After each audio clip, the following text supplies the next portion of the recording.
All right, well, good morning, everyone. Thomas Montgomery Smart Money Alliance and the IIMFL here with you this morning on Wednesday, August 12th, 2020 at 7:59 a.m. Central. And at this time, most Mondays through Fridays, we will get together and talk shop. And it's our goal during this time to prepare, to support, to encourage you so we can go out and accomplish our mission. Let's take a minute to go ahead and review our mission statement, and then we'll get started. We are a nonprofit organization committed to narrowing the racial wealth gap by teaching financial literacy, improving credit scores, and facilitating the development of minority-owned small businesses. You'll see this mission statement very proudly and very explicitly stated at the top of our website, iimfl.org. We've been spending a lot of time recently talking about the importance of financial literacy and going out and educating, whether it be in person or online. We spent a lot of time talking about the 30 or so different lessons that you can go teach a la carte. We've also highlighted the different packages that we have, including our flagship, which is called the Entrepreneurship Program. What we're going to do today is peel back another layer and talk about how to fill the seats at your workshop. There's no shortage of people that could benefit from our messages of improved financial literacy and economic empowerment, but that doesn't mean that it can still be challenging to give out a bottle of water in the desert. So we still need to have a good strategy of no matter how pure our intent is and no matter how needed our message is, we're still going to have to develop proficiency in taking this proposition, this message out to our target audience. And that's what we're going to talk about for a few minutes today. So using the shared screen here, let's start with the bold and italicized, making sure you know what's in it for you, because while it's great to aspire to be self-actualized and to focus much of your time and energy on altruistic efforts of helping others, we need to make sure that you're taken care of as well. And this model was developed specifically to do that. So as stated, as highlighted here, for each workshop you teach, you should generate around $5,000. I used to be a full-time faculty member of a college. Prior to that, I was an adjunct faculty member. And that's really the message or the mindset I'd like you to have is you and our other financial literacy educators are adjunct faculty members. You can teach one class at a time. You can teach multiple classes. You're paid per class, and we'll go into a little more detail. But it's the real deal. It's an opportunity to go out and educate and get paid for helping people. Now, when we talk about $5,000 up front, there's no magic to that, right? There's no magic to it. We know that when individuals enroll in the entrepreneurship program, that it's normally $2,500. The grant takes $2,104 off. So what's left is $396. Participants can pay that $396 up front, or they can break it down into $499 payments. Regardless if they're paying it in $499 payments or paying it all up front, it's a 50-50 split with you. You can't beat it. When I worked for the college, that was about the cost of a class through the college. The credit earning students would pay for a 3-credit-hour class. I can assure you the college didn't do a 50-50 split with me, right? So you've got a great opportunity here. Now, if you have a larger class, guess what? You get paid more. If you have a smaller class, you get paid less. And that's why today's topic is so important. We're going to talk about how to fill up those classes, several different strategies. Here, though, we're just very conservatively estimating, again, a 50-50 split of the participant fee that you're going to have 25 participants. Now, what the truth is, you're going to make a whole lot more than that on the back end, because we're going to have about a 75% conversion rate of those that go through your course are going to, if they're a small business owner, they're going to end up setting up a key person policy. If they're not a small business owner, they're just an individual or a family, most of them are going to set up a smart money plan, and you're going to make a whole lot more on the back end than the front end, but that's not the point of our discussion today. It's up to you. Again, you're an adjunct faculty member. If you would like to teach just one class at a time, perfect. If you would like to teach more, obviously you can earn more. Once you're teaching 4, you're more what we would consider full-time faculty, and that's going to put you at a predicted $240,000 annualized base income. There's 2 ways to look at this. There's some of you on here that are big hitters, and you'd say, I wouldn't contribute any time for only $250,000 a year, and others are more average folks like I am and realize, wow, making $240,000 a year base is not bad at all. I'll take that. Some might say, well, that seems extreme. Well, that's the math, right? If you want to make less, teach less frequently, or teach smaller classes. If you want to make more, teach more frequently, or teach bigger classes. You control it, right? It's completely under your control. And then, of course, there's still the back end income.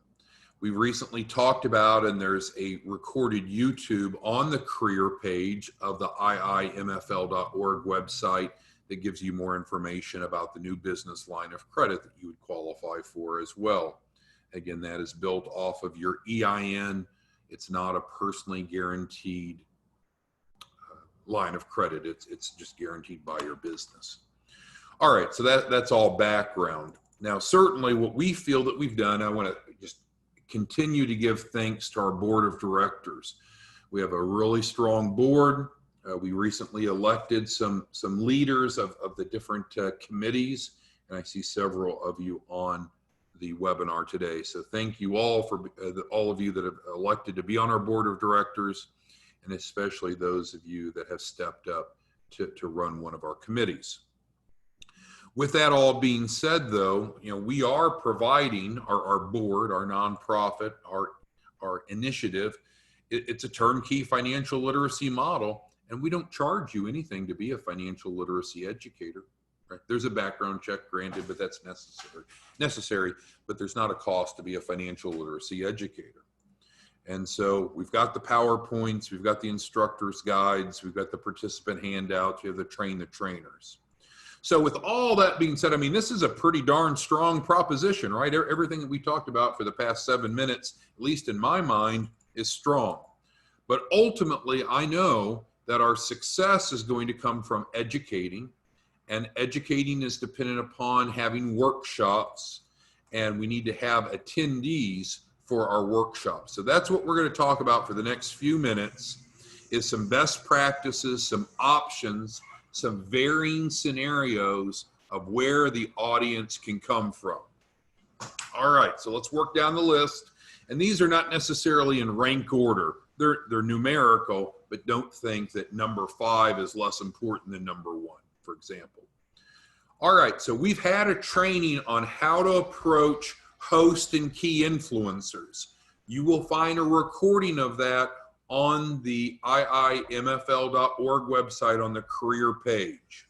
We did some scripting, we did some role playing, and we gave you a list of the top 10 key influencers that you should be reaching out to in your community.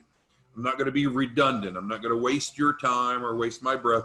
We've covered that, and if you didn't attend that, or you don't remember it, or you need a refresher, all you need to do is go watch the YouTube on the career page of IIMFL.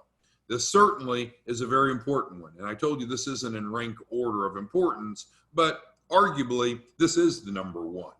Because I know that when you start working with host and key influencers, they can not only fill your workshops, they can inundate you. And so it's a mixed bag, right? You can become too busy. You can run out of bandwidth.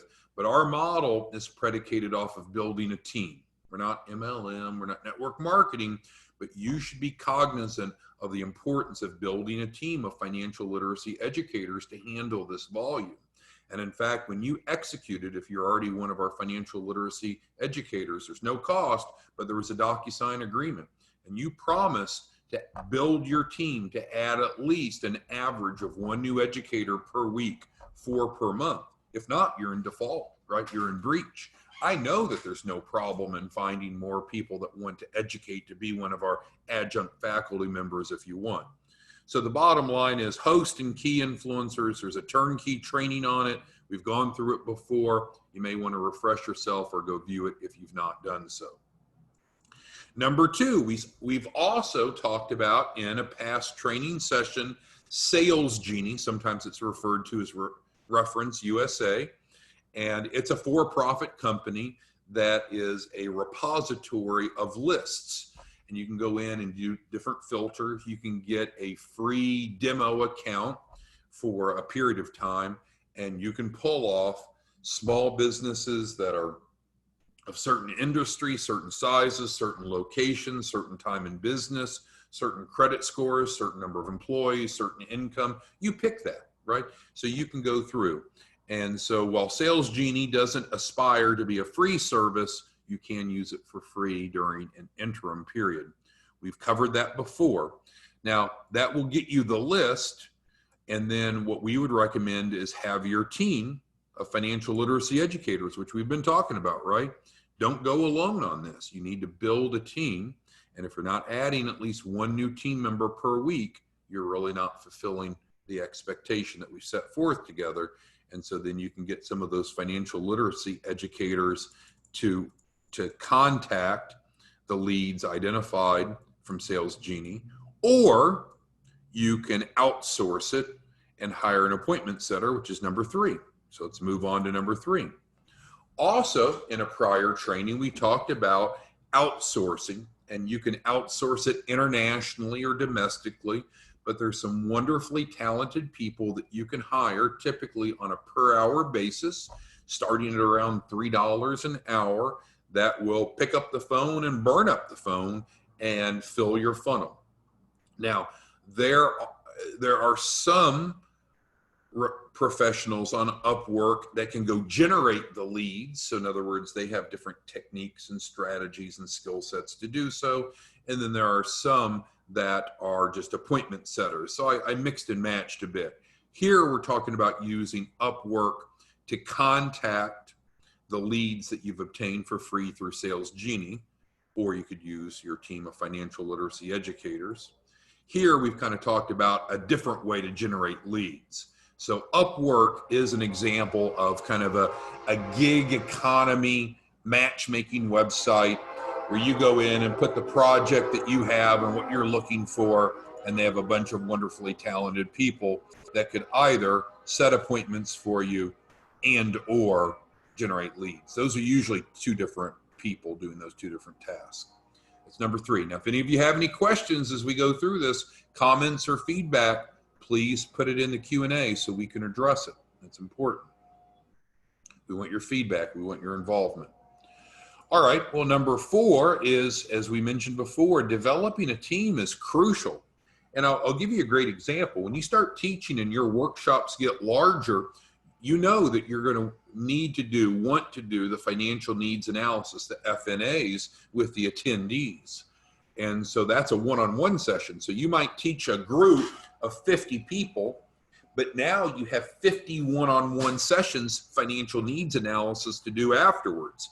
If you're trying to do that as a one-person show, it's going to be very demanding. That's not a smart way to go about it, right? If you and I were to go buy a Domino's franchise, would we just go in and say, well, I don't want anyone else to help. I'm going to run the register. I'm going to answer the phone. I'm going to check the internet orders. I'm going to make the pizza. I'm going to box the pizza. I'm going to cut the pizza. Of course not. It's going to be rare that you find a business model where you're better off being a lone ranger. Well, this is not one of those, right? You can do it individually if you want, but you're rather foolish because you're not going to be able to grow to scale as a one-person operation. So again, we should be out there building our team, adding financial literacy educators. What's my point as it's relevant to number 4 on this list? Some people have a big sphere of influence. It's not uncommon that I'll have some of you come to me and say, Tom, I don't really know anybody. I'm not connected. And that's okay. then let's go get some financial literacy educators that are better connected, right? Because there are people that do have those types of relationships, even if you don't. Well, that would be really, really good to have them on your team, right? And so then they can go out and spread the spread the message to their sphere of influence. And so the way that you do that, as we've covered on prior trainings, is you use this URL, but of course you're going to put in your 5-digit code, not mine. This is my 5-digit code. You want to take out 25NBX, put in your 5-digit code, and give this to prospective financial literacy educators. Personally, I add an average of 1 new educator per day. I'm not asking you to do that. I'm saying add at least 1 a week, because some of them are going to be willing to pull the list from Sales Genie. Some of them are going to be willing to make calls out to those. Some of them are going to have an existing sphere of influence that's going to help accelerate the development of host and key influencers. Don't go it alone. It's a foolish strategy to go it alone, and it's unnecessary. All right, number 5, the 5th way, not in order of importance, but the 5th that we've discussed for generating leads is, set up your classes in Eventbrite, which we've been talking about quite a bit. Jennifer can help you with that, but get the classes set up and then start posting it. Start spreading the word. Well, we recommend using Eventbrite as a registration tool, and I showed you how mine looked yesterday. But the bottom line is that in itself has some mechanisms to promote. You can use Meetup, other social media, whatever you want, but start posting it. Set up your class and then start circulating out to the rest of the world that they know that this resource is available, the entrepreneurship program. If you've not personally gone through the entrepreneurship program, you may want to consider going through it, not forcing you, not persuading you, certainly not requiring you to do it. But like with anything, would you go tell everybody about a new pizza restaurant and you've never eaten there? You wouldn't be quite as convincing. You wouldn't have quite the same testimonial versus having actually eaten the product, or in this case, gone through the process. Number 6, in no particular order, is your warm market. It may be, and I know some of you have a broad enough warm market that you could fill a class or at least get a class started. What we're seeing, and this is going to vary considerably, but hear me out. What we're seeing that is if you ask correctly at the right time, half of your clients will become financial literacy educators. Not because you're persuading them, not because it's some sort of uncomfortable conversation, but you just find the right time, the right place to ask, hey, I'm looking for additional members of my team to go out and help teach this curriculum to teach financial literacy education. You make on average $5,000 for each class, each workshop you teach. It is 4 classes in duration. Would you be willing to give it a try? Teach just 1 class this month in August or next month in September and just see if you like it or not. There's no cost to be a financial literacy educator other than a small background check, which is fully reimbursed. We provide you the training, the tools, the support to teach. And so would you give it a try? And about half the people, if you ask it the right way at the right time, will. And so all of a sudden it just grows and grows, because no logical entrepreneur will build a business model off of only his or her efforts. It doesn't make sense. So your warm market can help fill your workshops, possibly. And the point is, about 1 out of 2 of the people that goes through your workshop, if you ask the right way at the right time, will also become an educator, and you can see that it continues to grow. It snowballs. All right, number 7, I feel like David Letterman. Number 7 is you can do the A La Carte Workshop. So you probably remember on the IIMFL website, on the financial literacy page, there's a list of about 30 different a la carte topics. You can pick any or all of those or any combination of those and just teach them individually. One that I would certainly recommend is the free credit repair program. It is hot, right? A lot of people have jacked up credit, and a lot more people will soon with the way that the economy is going. And so to offer them a free credit repair program is going to be attractive. And so what you can do is you can start with one of the free a la carte workshops and then find those that are interested in participating in the fee-based grant subsidized entrepreneurial program. All right, number 8, you can create community awareness, and we'll kind of call this the mass media option. Some of you are very bright and very well spoken and well written, and Peter, for example, and so you could start doing what I did, approach a local radio station and say, I want to do a weekly financial literacy show. I did that. I do that every Saturday morning at 9 o'clock local time. You could approach local newspapers about submitting financial literacy articles. You could do public service announcements. I know a couple of you are involved with TV stations. So number 8 would be approaching mass media to get the word out. And that gives you credibility, but also can provide you leads. And that's what we're talking about, leads. Number 9, you can just go out and buy leads. Just simply go out and buy leads. There are resources, and we recently bought a batch for 100 small business owners who are actively looking for capital.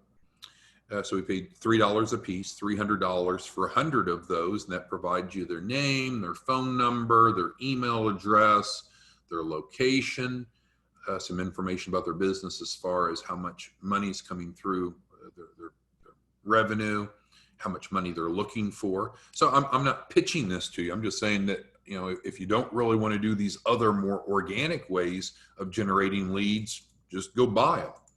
Now, a pessimist would say, whoa, here, who's going to pay that $300? Well, you've got to understand, to be an entrepreneur, you're looking at profit, right? That's the goal of entrepreneurship, whether it's a donut shop, a laundromat, or being a financial literacy educator. The goal is profit. What's the formula for profit? Gross income minus expenses equals profit. Business owners, entrepreneurs don't say, oh, I only want to generate revenue. I won't have any expenses. I'll have nothing to do with that. Okay, so let's go again, open a Domino's franchise, tell them that we don't want to pay the franchise fee. We don't want to buy any ingredients for the pizzas. We just want people to pay us. That's not the way business works. You know that, and I know that. So I'm not saying you have to buy leads, but I'm saying at $3 a piece, it's a good option if you don't want to do these organic ways.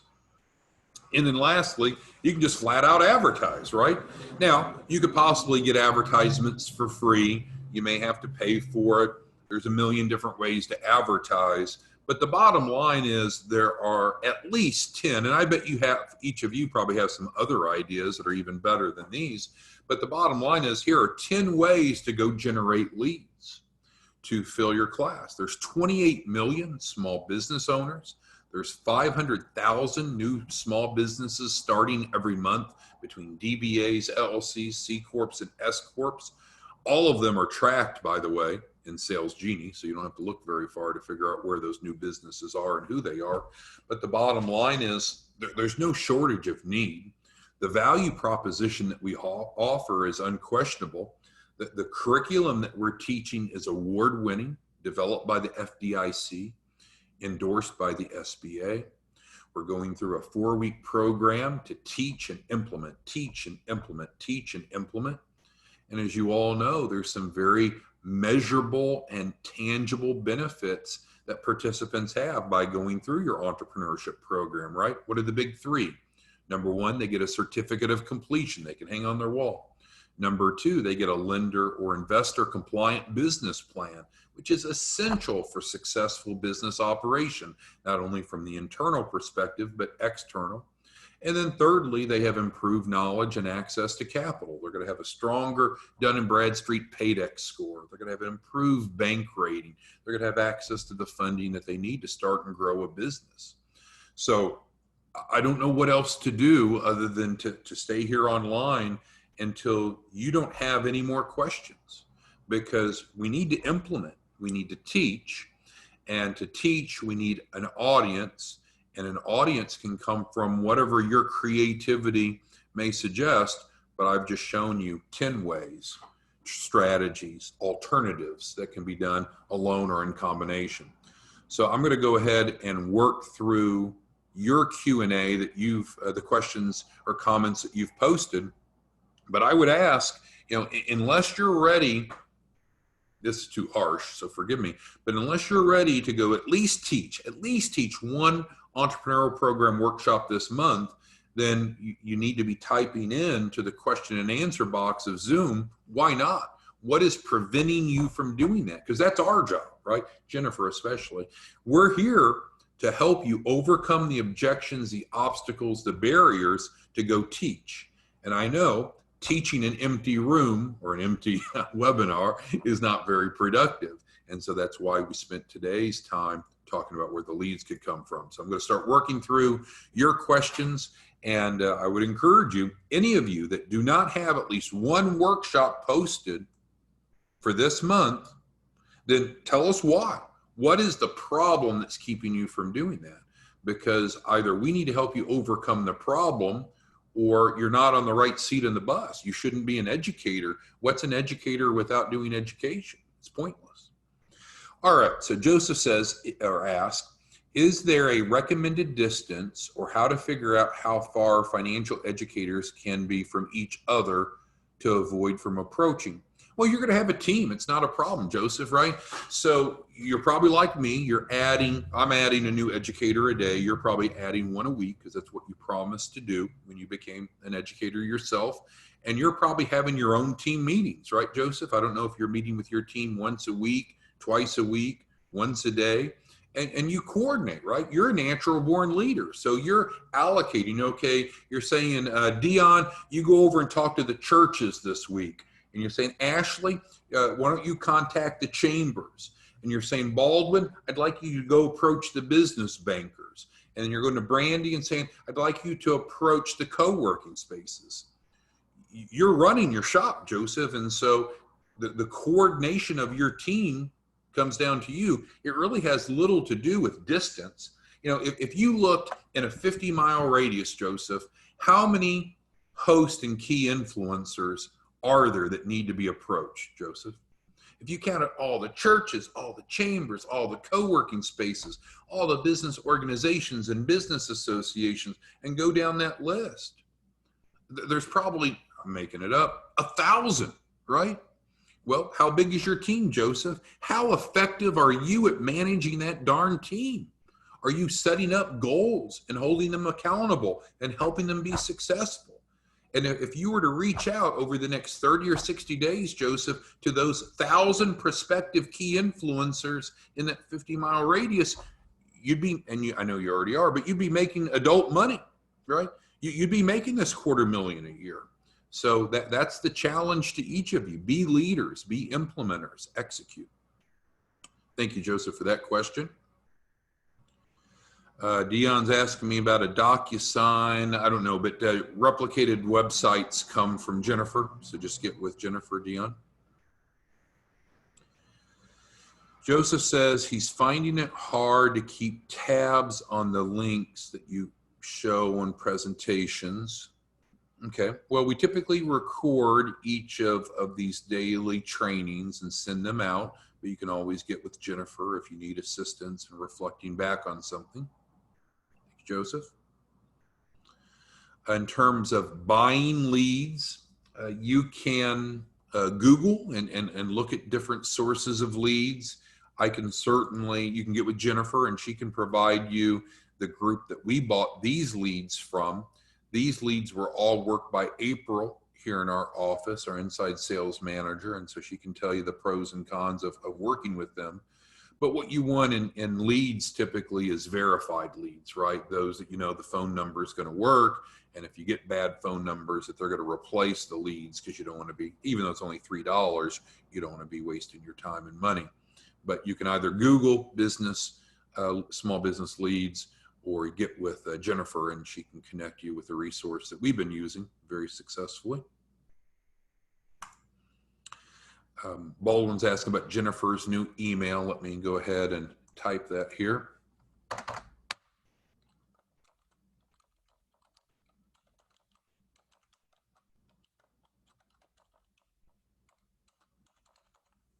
So there we go. Highlighted there, Jennifer's email.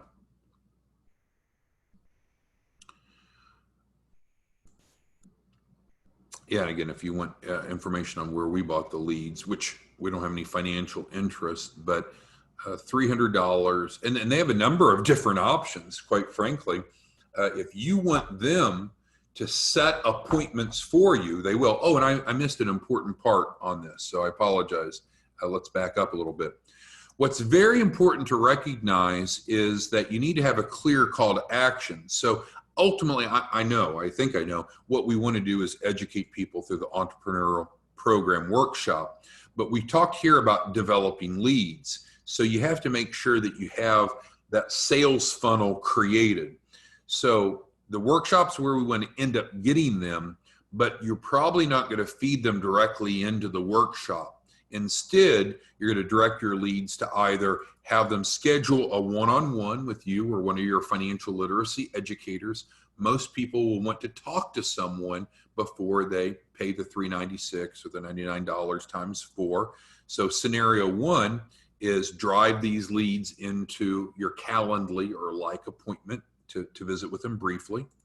Scenario number two is have regular free informational webinars like we do most Mondays through Fridays at 10 o'clock Central, and or have a landing page that you're driving them into to collect their information. So a common misnomer is to say, okay, well, I know my goal is to have the workshops, and so Tom's doing something finally useful to talk about how to generate leads, but the leads typically will not go directly into your workshop. That's a flawed strategy. You want the leads to come into one of these three, and then you drive them into the workshop. Make sense? So I apologize. I missed part of that before. But going back to Galaxy's question, the reason I brought that up is this lead source that we're buying leads from. You can just buy the leads, like I said, $300 for 100 of them, but they also offer live phone transfers, right? Or other methods where they're actively talking to small business owners that need what you and I do, and they can email them to you live, so they're hot, fresh leads, as we call them. They can do a live phone transfer to you, and of course, they have different prices for that. If money's tight right now, you don't have to worry about spending money. There's a number of different organic ways that we just talked about building leads. My goal here is to help you be successful. We all know that ultimately you're never going to have it's unlikely that you're going to have a business that generates revenue that has no expenses. That's too good to be true.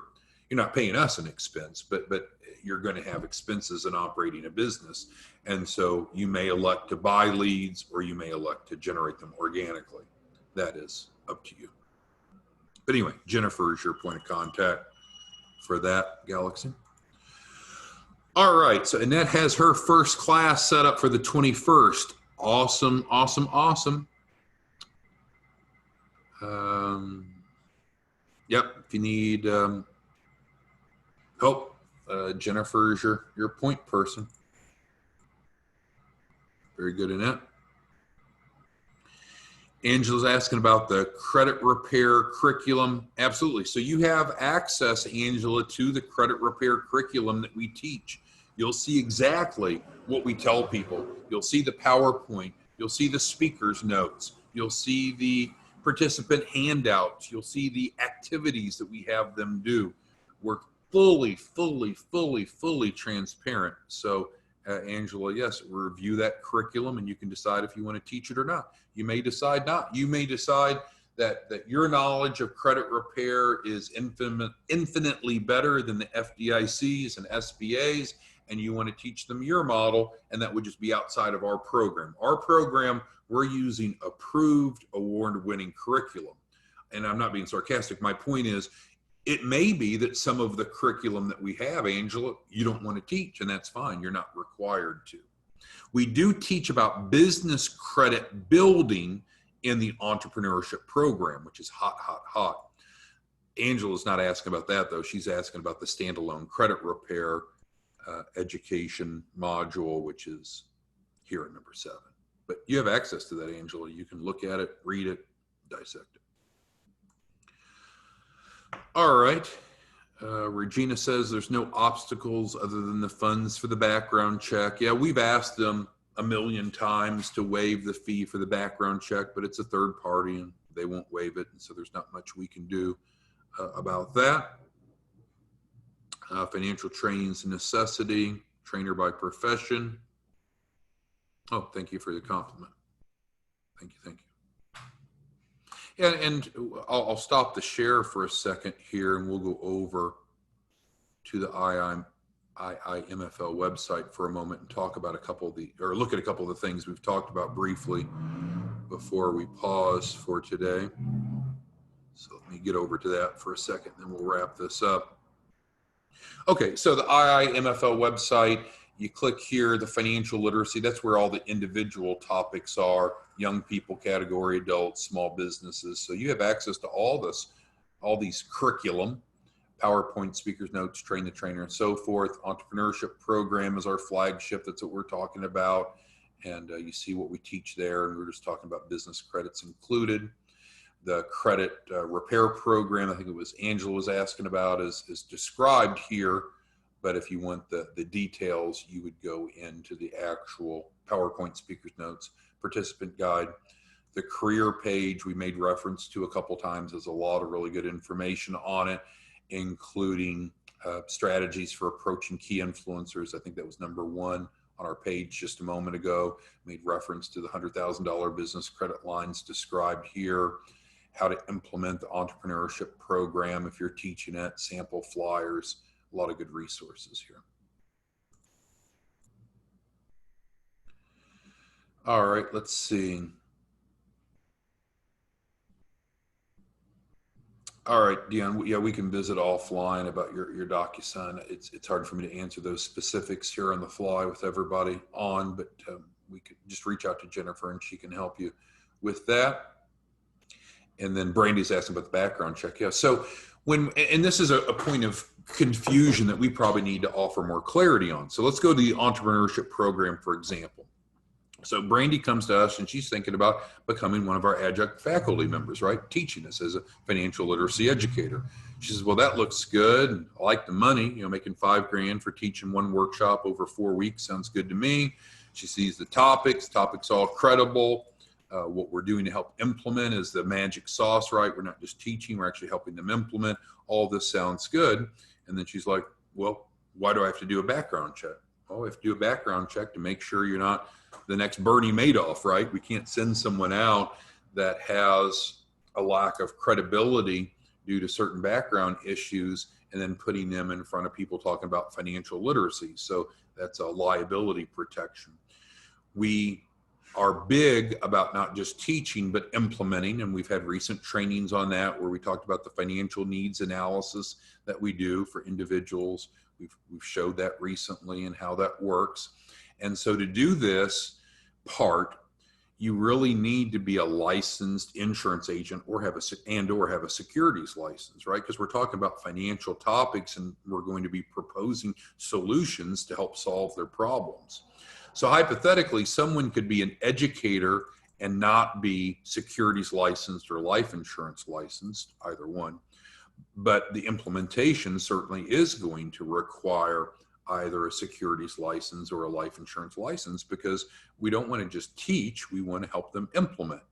And so, here more than any other. But it's fine if you just want to teach, you don't want to do the implementation, Brandy. Still do the background check, you're plugged into the hierarchy, and then we can have other people do the implementation. Some of you have said, oh, I don't want to teach at all. I just want to go write life insurance policies for people using Index Universal Life policies to help them protect assets and grow wealth. Well, great. Then we'll find someone else to do the teaching and you can just do the implementation stage. But since we are involved with setting up 401ks and investment accounts and using life insurance as a vehicle to both protect their assets and grow their money, state laws require you to be licensed to do that. So again, you could just educate and not do the implementation. We could have other people do the implementation. That's okay. But if we're going to implement, which is the magic sauce, right? Because people can read and watch YouTubes all day long. We teach and then implement. That's what we do. And so if we're going to implement, then we need to implement through some model. We have been selected by Nationwide Insurance to offer their financial products. And so there's a mechanism in which that you get appointed with an insurance company. And we use the WFG group, which you mentioned, Brandy, and so that's where it all comes together. You can't have a complete model without having all the players involved, and so we need what's called an IMO. WFG is our IMO. All right, last question here. Jackie asked about the difference between the access to capital and the entrepreneurship program. Well, very different. So the entrepreneurship program is a 4-week curriculum that bright people like Jackie North teach, and you should be teaching that at least once a month, right, Jackie? And it's 4 weeks. There's an educational topic that can be taught in person or online, and then we have the implementation steps afterwards. So in contrast, the Capital Ready program is different. It has less of an educational aspect, and the Capital Ready program version 2.0 has a $100,000 capital raise guarantee. So they're two different things. Now, we do start the Capital Ready Package 2.0 clients with a loan package, and we are building a loan package by going through this 4-week process, resulting in a capital match. So both this and the Capital Ready program, Jackie, include a loan package. However, they're two very different offerings. All right, hopefully that was helpful. All right, so again, I owe you my apology. We went 11 minutes over, but hopefully we took away from this how to go generate some leads, right? Because we need to be teaching the workshops. We need to be teaching the entrepreneurship program workshop. There's really no reason not to. We've given you all the materials. Today we've went through 10 different ways to put butts in the seats. Certainly the best one is working with hosts, but we need to implement. And we have Jennifer here to help you. So appreciate your time. Let's go implement. Let's go make a difference in other people's lives, and let's go earn some adult money. Thank you. Talk to you soon.